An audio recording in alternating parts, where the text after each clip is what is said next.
আবরাজ বউ নিয়ে সোজা ব্যালকনিতে এলো। সেদিনের বেলুনগুলো রয়েছে। রাতের পরিবেশ বাইরে বেশ মনোমুগ্ধকর। কাচের দেয়ালের ওপাশের তুষারপাত নজর পড়ে না দম্পতির। আবরাজ বউ নিয়ে সোফায় বসলো। ফিজা নিজেকে ততক্ষণে সামলে নিয়েছে। কোথায় আছে এই মুহূর্তে, কি ঘটছে মস্তিষ্ক জানান দিতে মেয়েটা দ্রুত সরে যেতে চাইল। আবরাজ ঘাড় নেড়ে বলে উঠল, ডোন্ট প্যানিক, এই মুহূর্তে আমি তোমায় ছাড়ছি না সুগন্ধি ফুল। আপনি কোথায় ছিলেন 3 দিন? ফিজা তীক্ষ্ণ দৃষ্টিতে তাকিয়ে প্রশ্ন করে আবরাজকে। আবরাজের দৃষ্টি বউয়ের ওষ্ঠপুটে। কেমন সুন্দর করে কথা বলার সময় একে অপরের মাঝে বিচ্ছেদ ঘটায়। তার ভালো লাগে এই ঝাঁঝালো কণ্ঠে যখন ফিজা রমণী তার সাথে কথা বলে। আবরাজ শান্ত স্বরে জবাব দিল, তোমার আশেপাশে। মজা করেন না, আমরা বাংলাদেশ ব্যাক করছি ফার্স্ট। কতদিন? 3 দিন। একবারে চলে যাব? ফিজা ভুরুকুসকে জিজ্ঞাসা করলো। আবরাজ মাথা নাড়ে। মেয়েটার ফোলা গালে হাত রাখলো, বলল, না, আমি আসবো আবার। ডিভোর্স কবে দিচ্ছেন? এমন মুহূর্তে আবরাজ কল্পনা করেনি ফিজা এমন কিছু বলতে পারে। আবরাজ থতমত খেলো। রাগ নিজের উপর হচ্ছে নাকি সামনে বসা সুদর্শনা রমণীর উপর হচ্ছে বুঝতে পারছে না আবরাজ। তবে রাগ নিয়ন্ত্রণ সে করতে পারে। কঠিন স্বরে বলে উঠল, এমন কোনো কথা ছিল নাকি আমাদের মাঝে? আমার ছিল, আমার নেই, সো ডিভোর্সের প্রশ্নই আসে না। মুড যেন মিনিটে মিনিটে চেঞ্জ হয় আবরাজ খানের। ফিজা অবাক হলো। এই 1 মিনিট আগেও পুরুষটার কণ্ঠ ছিল রুষ্ট, অথচ এখন আবার বদলে গেছে। ফিজা গম্ভীর স্বরে বলল, সব আপনার মর্জি অনুযায়ী হবে নাকি? ইয়েস, সব আমার মর্জি অনুযায়ী হবে মাই ডিয়ার সুগন্ধি ফুল। ঘোর লাগা দৃষ্টিতে তাকিয়ে বলে আবরাজ। ফিজা আবরাজের গালে হাত ছোয়ালো। ইস, কবে ছুঁয়েছে এভাবে বউ তাকে? ভুলে গিয়েছে, মনে পড়ছে না এই মুহূর্তে। মনে করতে চাইল না। ফিজা বলল, আপনি ভালো হয়ে যান, তুমি সুযোগ দাও, দিয়ে রেখেছি, আপনি কাজে লাগাচ্ছেন না। ফিজার কণ্ঠে একরাশ হতাশা এসে ভর করেছে। আবরাজ ফিজার শরীরটা আরো একটু নিজের দিকে টেনে নিল, মুখ গুজে নিল বুকে। ফিজা কিছুটা চমকে উঠে আবরাজের চুল সহ ঘাড়ের কাছে ওভারকোটটা খামচে ধরে বসে রইল। আবরাজ সময় নিয়ে বলে উঠল, সংসার চাই একটা, আপনার ইচ্ছে নেই। শতভাগ ভুল তুমি সুগন্ধি ফুল। আবরাজ শান্ত স্বরে বলে। ফিজা হতাশার সুরে বলে, আপনার মধ্যে তেমন কিছু খুঁজে পাচ্ছি না আমি। তুমি কি আমার পুরুষত্ব নিয়ে সংশয়ে আছো?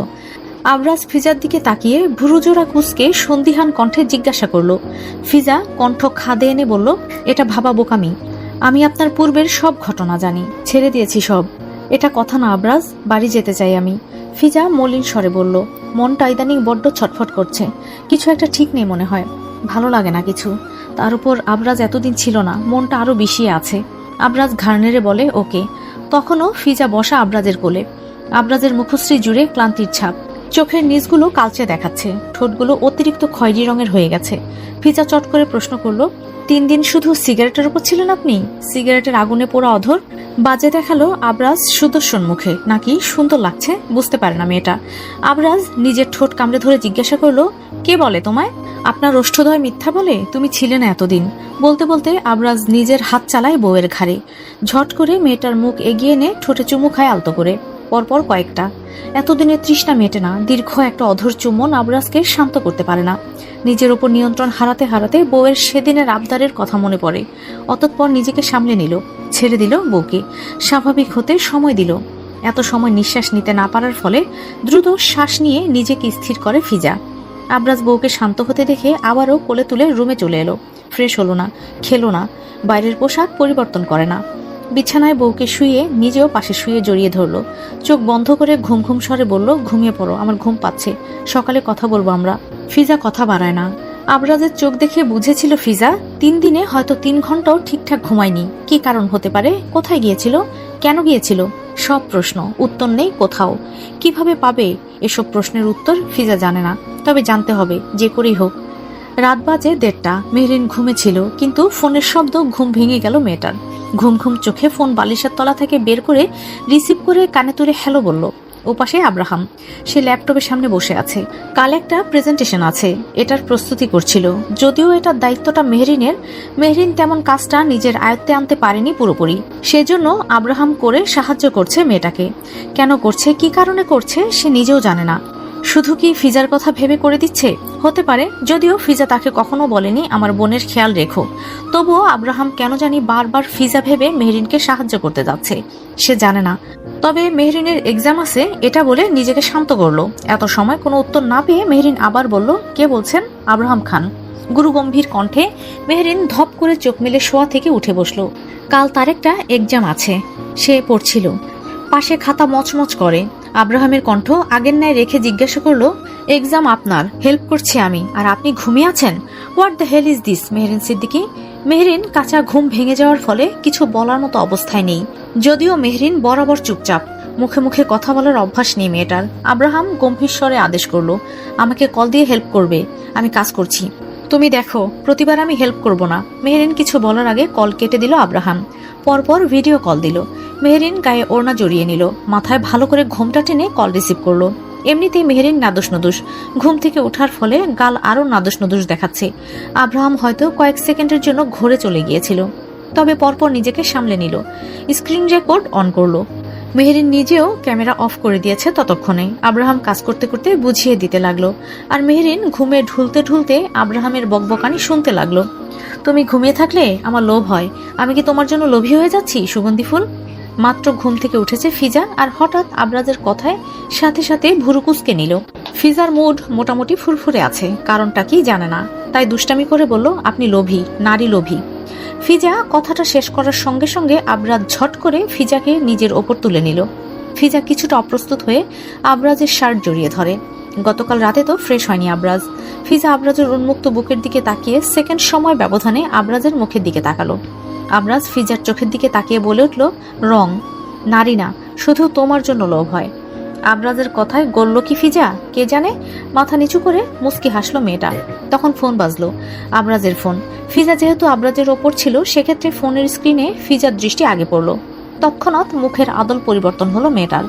চল শক্ত করে ফোনটা হাতে নিয়ে কল রিসিভ করলো। যেহেতু দুইজন কাছাকাছি রয়েছে, ফোনটা ফিজা কানে না ধরে হাতে নিয়ে দুজনের মুখের সামনে রাখলো। ওপাশ থেকে তৃণার কণ্ঠস্বর ভেসে এলো, সুইটহার্ট, আই মিস ইউ, তুমি কখন আসবে আবার? আবরাজ বিরক্ত হলো। ফিজা হতভম্ব হয়ে তাকিয়ে রইল আবরাজের মুখের দিকে। কাকে বিশ্বাস করা উচিত? আবরাজের বিরক্তিকর চেহারা বলে দিচ্ছে সে তৃণার কথায় বিরক্ত। আর তৃণা যা বলছে সেসব কি? ফিজা আবরাজ খানকে বিশ্বাস করলো। রাগান্বিত স্বরে বলে উঠল, বেহায়া মেয়ে মানুষ, একদম উল্টাপাল্টা বলবে না, বলে কল কেটে দিল ফিজা। আবরাজ ফ্যালফ্যাল করে তাকিয়ে রইল ফিজার মুখের দিকে। অবিশ্বাস্য কণ্ঠে জানতে চাইল, তুমি বিশ্বাস করো আমায়? দামটা রাখবেন, আমি আশাবাদী। আবরাজ ফিজাকে শক্ত করে জড়িয়ে ধরে গলায় মুখ গুজে দিল। সেখানে বৃষ্টির ন্যায় টুকটাক চুমুতে ভরিয়ে দেয়। সে মেয়েটার মায়ে আটকে যাচ্ছে। বাঁচার ইচ্ছা হচ্ছে প্রবল, তবে মনের সংশয় কিছু একটা নিয়ে থেকেই যায়। আমি যে বাসায় ছিলাম না তখন তো শাড়ি পরেছিলে, আবরাজ গম্ভীর স্বরে বলল। ফিজা আচমকাই এমন কথা শুনে চমকে উঠল, হাত থামে, কাপড় ভাঁজ করছিল সে। আবরাজের কথা শুনে ফিজা যেমন চমকেছে তেমন অবাক হয়েছে, সাথে তৎক্ষণাৎ মনে প্রশ্ন এলো, সে শাড়ি পরেছিল এটা কিভাবে জানলো আবরাজ? ফিজা উল্টো ঘুরে আবরাজের মুখোমুখি দাঁড়ালো। আবরাজ সোফায় বসে আছে, দৃষ্টি তার ল্যাপটপের স্ক্রিনে। ভাবসাব দেখে মনে হচ্ছে না এমন একটা প্রশ্ন এইমাত্র এই পুরুষ করেছে। ফিজা তীক্ষ্ণ দৃষ্টিতে তাকিয়ে বোঝার চেষ্টা করলো আদৌ পুরুষটার মনোযোগ কোথায়। তবুও মনের প্রশ্নটা ঠিকই ঠোঁট নেড়ে বলে উঠল, পরেছিলাম প্রথম দিন, আপনি বাসায় আসেননি, তাহলে আপনি কি করে জানলেন আমি শাড়ি পরেছিলাম? আবরাজ এবার চোখ তুলে ফিজার দিকে স্থির দৃষ্টিতে তাকালো। মেয়েটা বড্ড প্রশ্ন করে, সব প্রশ্নের বিপরীতে প্রশ্ন, আর কথার বিপরীতে কথা রেডি থাকে। কেন প্রশ্নের সোজাসাপটা উত্তর দেয় না? আবরাজ বলল, আমার জন্য পড়েছিলে? ইচ্ছে হয়েছিল। ফিজা এদিক সেদিক তাকিয়ে জবাব দিল। আবরাজ ফিজার দিকে তাকিয়ে হাসে, বলল, আমার জন্যই হয়েছিল, নিজেকে স্পেশাল কেউ ভাবার প্রয়োজন নেই। আবরাজের হাসি দেখে ফিজার অস্থির লাগছে, কোনো রকম জবাব দিল। আবরাজ দৃষ্টি স্থির রেখে কনফিডেন্সের সাথে বলে, আমি স্পেশাল, সবার কাছে হতে পারেন, আমার কাছে না, তোমার কাছেও। কথা ঘোরাচ্ছেন আপনি। ফিজা শক্ত কণ্ঠে বলে। আবরাজ সাথে সাথে বলে উঠল, ফাতিহা বলেছিল। আবরাজ শান্ত স্বরে জানালো। ফিজা ভুরুজোড়া টানটান করে বলে উঠল, মিথ্যা কথা, ফাতিহা 26 সেদিন বাসায় ছিল না, এদিকে এসো। আবরাজ ল্যাপটপের শাটার বন্ধ করে ফিজাকে ডাকলো। ফিজা ভুরু কুঁচকে নেয়, দ্রুত কদম ফেলে এগিয়ে এসে সামনে দাঁড়ালো। আবরাজ ল্যাপটপ কোলের ওপর থেকে সরিয়ে রাখলো, ফিজাকে টেনে বসালো কোলে। এরপর পেছন থেকে জড়িয়ে ধরলো বউকে, বলল, বাইরে যাবার কথা বলেছিলে সকালে, এখন যাব? আপনি বাইরে যাবেন না? না, খুব বেশি ইম্পর্ট্যান্ট না হলে আর যাচ্ছি না। ফিজা কথা বাড়ায় না। আবরাজ ছাড়ে না বউকে, কোলে নিয়ে বসে কিছু একটা করতে লাগলো। ফিজা কিছু সময় তাকিয়ে দেখলো, বুঝতে পারলো না কিসের যেন একটা হিসাব করছে আবরাজ। ফিজা ভাবলো হয়তো বাংলাদেশের কোম্পানির কোনো হিসাব হবে, কেননা আবরাজের এই দেশে কোনো বিজনেস নেই, যেটা আছে সেটা মিস্টার জি এর। আবরাজ সেখানে শেয়ার শুধু। ফিজা তেমন পাত্তা দিল না বিষয়টা। আবরাজের গলা জড়িয়ে ধরে কাঁধে মাথা রাখলো। কিছু সময় এভাবে থেকে ঘুমিয়ে পড়ল সে। আবরাজ কাজের ফাঁকে বউয়ের দিকে কয়েকবার আর চোখে তাকিয়ে তাকিয়ে দেখলো। বেশ আদুরে দেখাচ্ছে মেয়েটাকে, শান্তশিষ্ট ভোলা ভালা এক রমণী। কিন্তু জেগে থাকলে কেমন কঠিন মুখশ্রী, কথাবার্তার ধরন বেশ ধারালো। মুস্কি হাসে আবরাজ, হৃদয়ে ভালো লাগার দোল দেয়, কেমন শান্তি শান্তি লাগে মনে। সেভাবে বসে থেকে কাজ করে আবরাজ। আবরাজ ফিজাকে নিয়ে বেরিয়েছে। প্রথমে শপে যাবে তারা, মার্কেট করবে। যেহেতু পরশু ফিরে যাবে সেজন্য সবার জন্য টুকটাক কেনাকাটা করতে চাচ্ছে ফিজা। আবরাজ সাথে কোনো সিকিউরিটি নেয়নি, সাব্বিরকেও না। বলেছে ফাতিহাকে নিয়ে ঘুরতে যাওয়ার জন্য। আবরাজ নিজে ড্রাইভ করছে, ফিজা পাশে বসে চারপাশে অবলোকন করছে।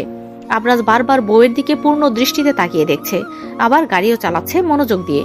ফিজা বুঝতে পারছে আবরাজ গাড়ি চালানোর ফাঁকেও তাকেই দেখছে। এতে তার সমস্যা নেই, এই কয়দিন ভালোই অভ্যস্ত হয়েছে সে আবরাজের আচার আচরণে। বুকে হাত গুজে ফিজা বাইরে তাকিয়ে থেকে বলে উঠল, আপনার তো গার্লফ্রেন্ডের অভাব নেই, এই জন্যই জার্মানি এত ভালো লাগে যে বিয়ের রাতে বউ ফেলে চলে এসেছেন। সাথে সাথে গাড়ি ব্রেক কষলো আবরাজ। ভুরু জোড়া টান টান করে ফিজার দিকে তাকালো। অধর জোড়া অল্প স্বল্প অটোমেটিক প্রসারিত হয়েছে। মেয়েটা বেশি বোঝে, ওলট পালট বকে। আবরাজ পরপর বলে উঠল, তুমি 2 লাইন বেশি বোঝো, এর জন্য কি করতে পারি আমি? ফিজা তাকালো আবরাজের দিকে, দৃঢ় কণ্ঠে বলে, কিছু করতে হবে না, বিশ্বাসটা সবসময় করে যাওয়ার মতো অবস্থা রাখেন শুধু। আবরাজ কিছু বলে না। নিজের সিট বেল্ট খুলে ফিজার দিকে সামান্য ঝুঁকে গেল। 2 দিকে হাত বাড়িয়ে গলায় পেঁচিয়ে রাখা শালটা তুলে মাথায় দিয়ে দিল। ফিজা ভেবেছিল আবরাজ হয়তো অন্য কোনো মতলব নিয়ে এগিয়ে এসছে, সেজন্য চোখ বন্ধ করে মুখ ঘুরিয়ে নিতে চাচ্ছিল। আবরাজ তা হতে দিল না। থুতনিতে হাত রেখে মুখটা নিজের দিকে করে কপালে চুমু খেলো। ফিজা চোখ বন্ধ করে অনুভব করলো সেই আদুরে মাখা ভালোবাসার স্পর্শ। এই প্রথম ফিজার আবরাজের ছোঁয়ায় অদ্ভুত অনুভূতির সৃষ্টি হলো মনে। ভালো লাগলো স্বামীর এই কাজ। চোখ বন্ধ করে ফিজা যখন অন্য জগতে অনুভূতি নিয়ে আলোচনা করতে ব্যস্ত, তখন কানে এলো আবরাজের রসাত্মক স্বর, মাইন্ড চেঞ্জ করো সুগন্ধি ফুল। সারাক্ষণ তো এগিয়ে এলে বাজে উদ্দেশ্য নিয়ে আসেন। ফিজা ফোঁস করে নিঃশ্বাস ফেলে বলল। আবরাজ চুলে হাত দিয়ে পেছনের দিকে ঠেলে দেয়। লুকিং গ্লাসে ফিজার দিকে তাকিয়ে নিজের চুল ঠিক করে বলল, এভাবে লজ্জা দিতে নেই বউ। ফিজা আশেপাশে তাকায়, একটা শপ দেখা যাচ্ছে। ফিজা বুঝতে পারে আবরাজ গাড়ি তাহলে এখানেই পার্কিং করবে, তাই গাড়ি থেকে নেমে দাঁড়ালো। আবরাজ চাবি নিয়ে গাড়ি থেকে বেরিয়ে গাড়ি লক করে ফিজাকে নিয়ে শপের দিকে এগিয়ে গেল।